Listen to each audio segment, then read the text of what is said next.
We all know what is happening in the Sahel. 3 of our members have decided to break away and form the AES. I believe that it shouldn't deter us because God put us in this sub-region together for a purpose. And so I believe that instead of ostracizing them, we must work to continue to build a bridge between ECOWAS and our brothers in the Sahel. Because our destinies are tied together. In Ghana, they say if there's fire burning in your neighbor's house, take water and go and help him to quench the fire. Because when he finishes burning his house, it will spread into your house. And so we must continue to build bridges with our brothers in the AES countries and continue to encourage them to come back into the fold. I want to thank President Tinubu for the friendship that we share. I've known President Tinubu for many years. He's been like an elder brother to me. And he's been a source of inspiration. Even when times were hard and I was in opposition, he never broke his friendship with me. And so on this occasion, I want to thank him and also dedicate this conferment of chieftaincy to him. And so let me thank everybody. Like I said, time is fast spent. I want to thank you for the honor done me. It shows the love that I enjoy here in Nigeria. Because today is a Monday for all of you to leave whatever you're doing. And I know some of you are very busy, people with big businesses. For you to have left your Monday and come and join us here in Ile-Ife to honor me at this conferment. I say, may God bless you richly and prosper you even more than he has done before. So thank you very much. The recent decision by Mali, Burkina Faso, and Niger to withdraw from ECOWAS is a regrettable development. Yet, even in this, continuous engagement must remain our lodestar. We must respond not with isolation or recrimination, but with understanding, dialogue, and a willingness to listen and to engage. Since assuming office as president, I've prioritized diplomatic re-engagement with our Sahelian neighbors. Ghana has appointed a special envoy to initiate high-level conversations with the Alliance of Sahel States. I've personally led missions to foster trust, rebuild communication channels, and affirm our shared aspirations. These efforts reflect our belief that we have a shared destiny as a sub-region, and that unity, however difficult, remains the best path to shared prosperity and regional stability. Ghana stands ready to serve as the bridge to help re-knit the fabric of West African unity.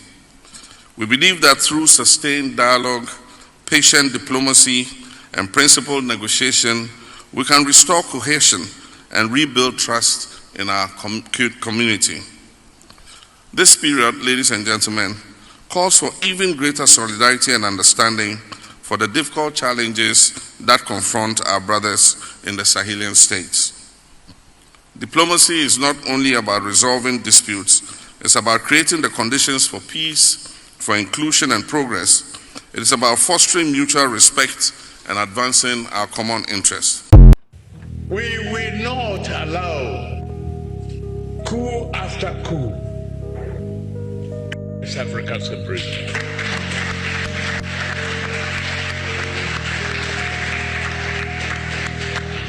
We will take this up seriously with African Union and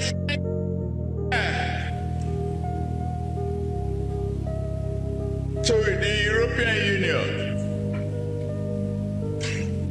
and Britain and America.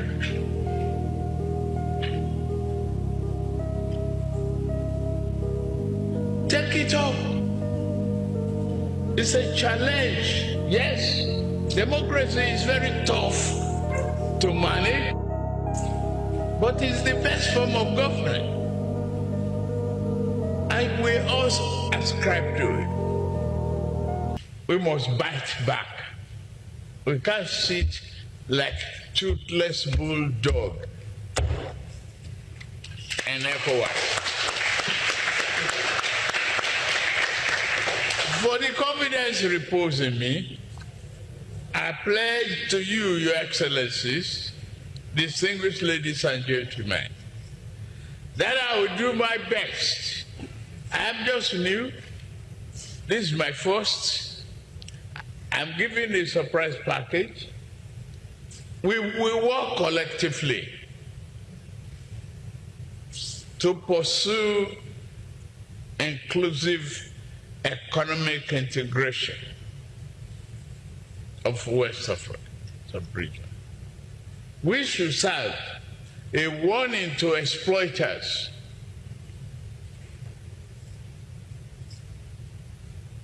that our people have suffered enough. We should make a pledge here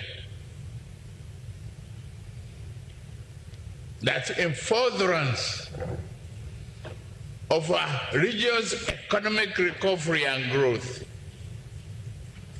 we will commit to democracy and promote democracy and rule of law. I am with you. In Nigeria, we are back. Thank you.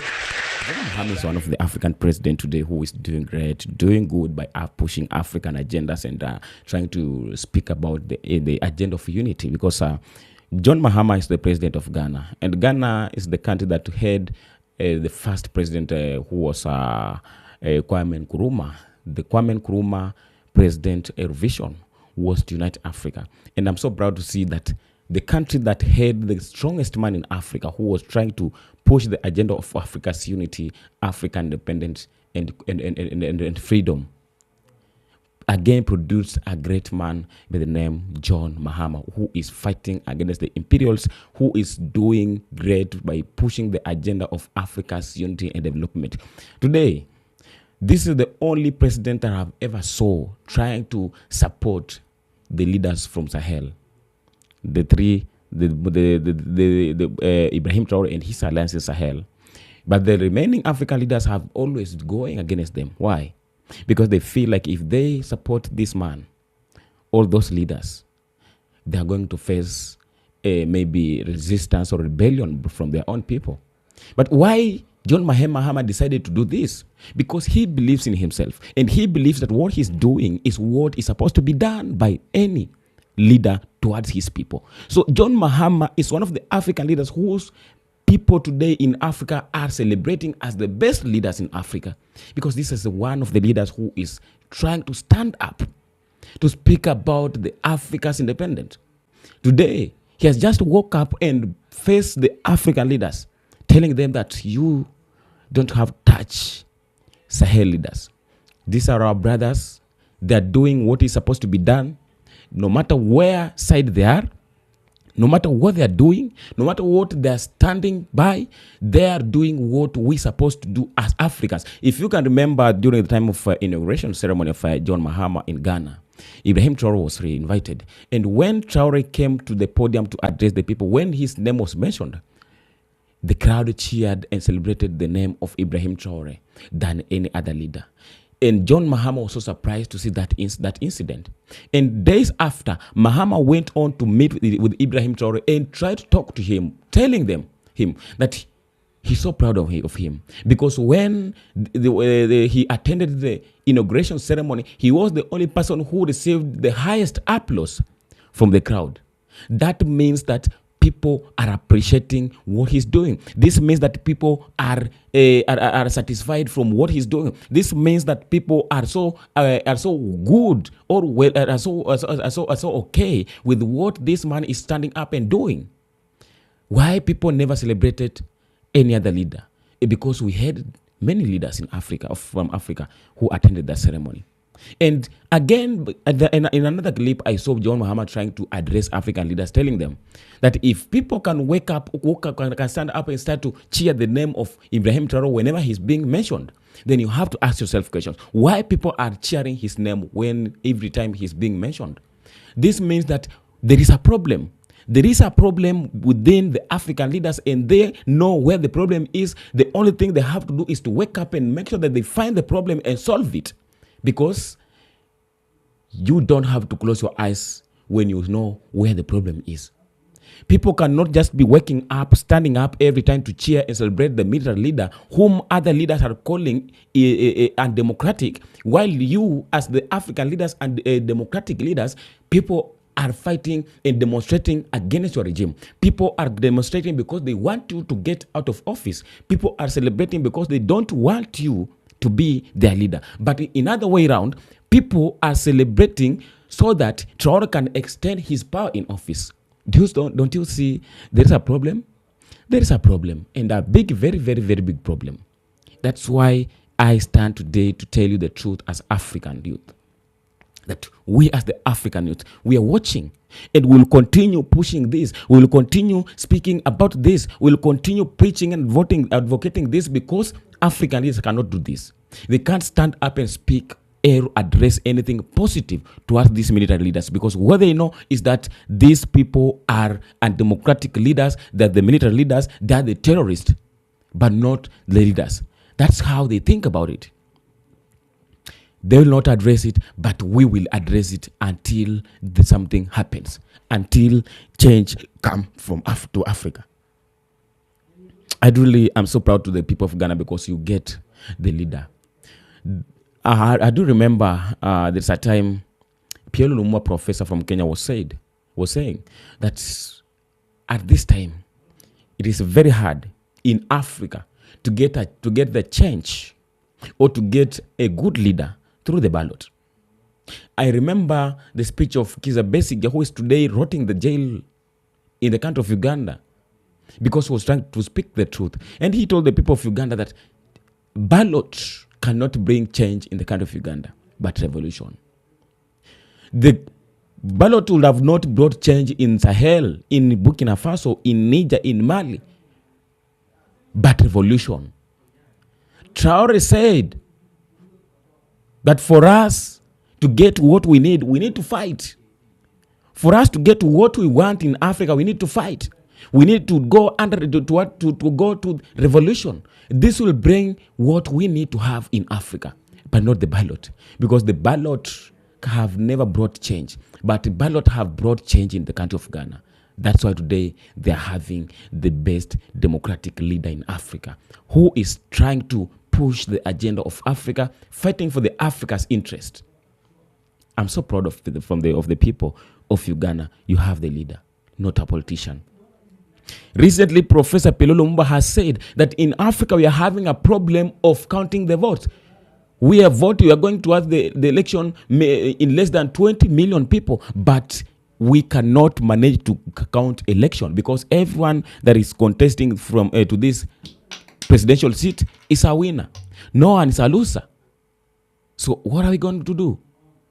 What are we going to do?